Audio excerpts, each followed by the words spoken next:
kaibigan, narito na ako sa ating driveway. Natutuwa pa rin ako dito sa nakuha kong wheelbarrow na kabuuan niya na plastic, buo niya na plastic. Yung shaft lang na nagdudugtong sa mga gulong ang siguro ay bakal, maaring alloy. Pero kabuuan nito 99% ay plastic. Polyethylene siya, kaya yun yung kilalang matibay na makunat, matibay na plastic. Maririnig nyo yun, pamiging familiar kayo. Masyadong mahaba ang pangalan, polyethylene. Kaya poly ang tawag namin, kaming mga snow removal guys, lawn care guys, poly. Tingnan uli natin. Oh, ayan siya. Natutuwa pa rin ako. Nakikita ko na to sa mga ibang mga kasamahan ko. Pero mag-ari nito. Nakakatuwa talaga. Sabi nila ay pag pinuno mo to at medyo may kabigatan dito, magtitip siya sa likod. Wala namang problema yun eh. Basta aalalayan nyo lang. Ito nga pala yung binili natin. Ito ay ito polyethylene nga rin pala to. Teka, papakita ko sa inyo. Polyethylene right there, polyethylene. Very popular na. Ito ay pang-cover natin sa mga electrical na cable sa loob ng kotse. Kaya bakit ito pinapakita sa inyo? Dahil ang kotse ninyo may mga electrical parts na nandun sa hood. Ibig sa ilalim ng kotse nyo. Kapag nakita nyo na nabibitak na sila dahil sa extreme cold, extreme heat, pwede nyo palitan yun. Maggapok na yun. Pag hinawakan nyo, nagdi-disintegrate na nadudurog dahil sa sobrang init at sobrang lamig naman. Normal lang yun. Ito, fresh ito. At hindi ko alam kung gagawa ko ng video tungkol doon. Pero ito siya. Typical nun ay ito lang, a quarter yung diameter niya at half an inch. That should be enough unless marami kayong magkakadikit-dikit na mga cable. Pero this should be enough. May mas malaki pa rito, pero siguro 3/4 of an inch, pero hindi na yun, hindi ko na kailangan yun. Consider nyo rin yan, lalo pat meron kayong mga storage para sa inyong mga car parts. It's good to have these. Diba? Protection to sa init. Well, meron tayo nitong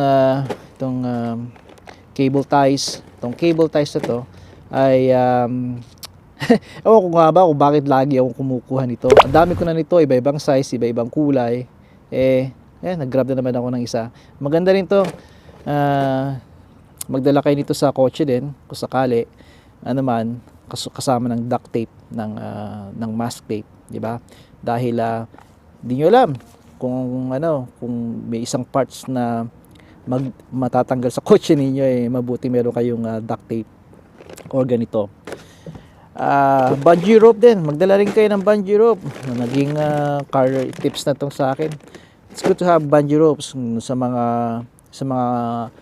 mga magka-camp. Malaking bagay itong may bungee rope kayo. At saka malaking bagay din ang laging dala-dala to sa kotse. Hindi nyo alam kung ano itatali ninyo, isi-secure nyo sa loob ng trunk or maybe sa labas ng kotse ninyo, di ba? Yun lang. Alam nyo naman tayo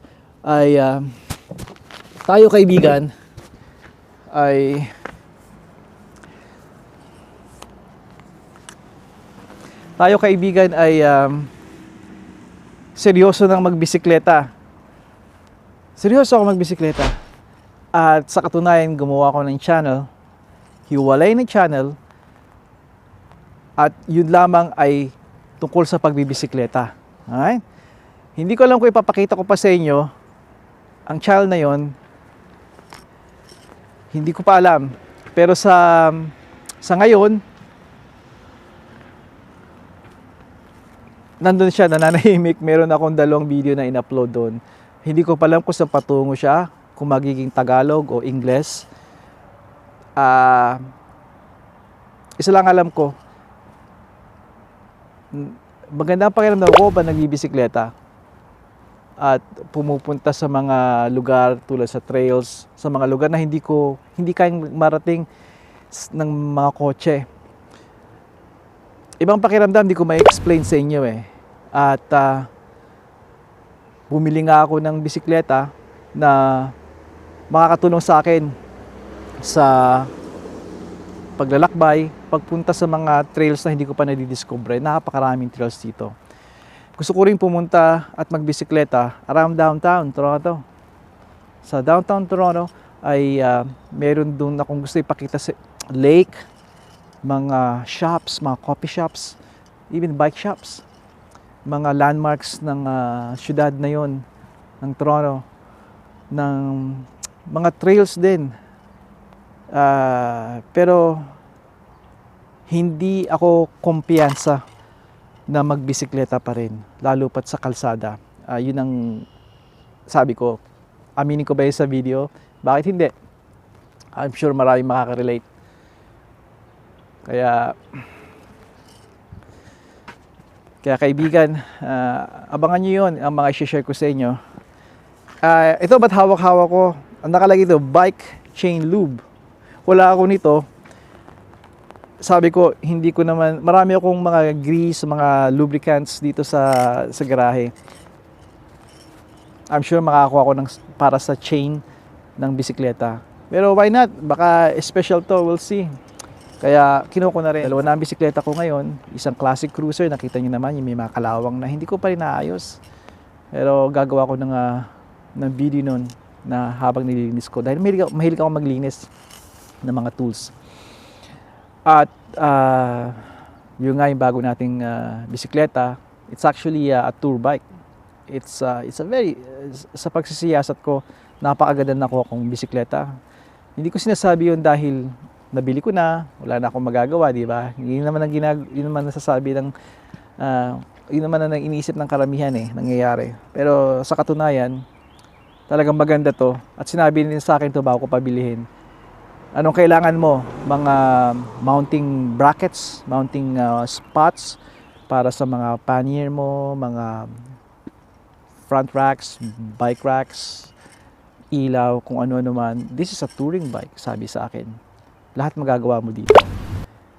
Dahil hindi lang siya touring bike, pwede siya maging road bike. At ang road bike dito, ito na yung siguro sa inyo na may road bike. Alam na ito. Ito yung sikat ngayon. Road bike, gravel bike, kung saan pwede ka sa kalsada at napakabilis ng iyong bisikleta. Gravel bike, you can take it to the trails, yung mga gravel na road. Itong bisikleta ay capable.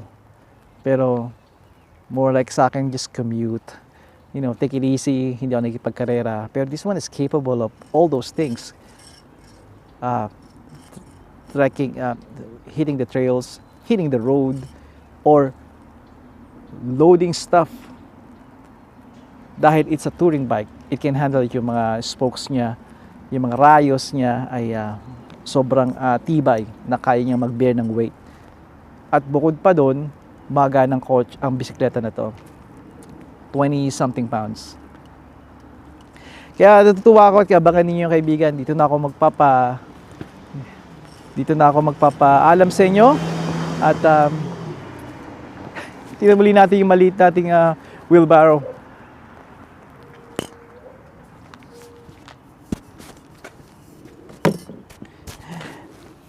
Cute talaga niya.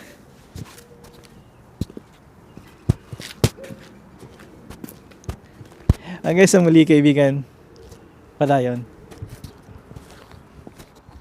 Nakalimutan ko pala na dumaan ako sa Canadian Tire at kumuha ako niyan.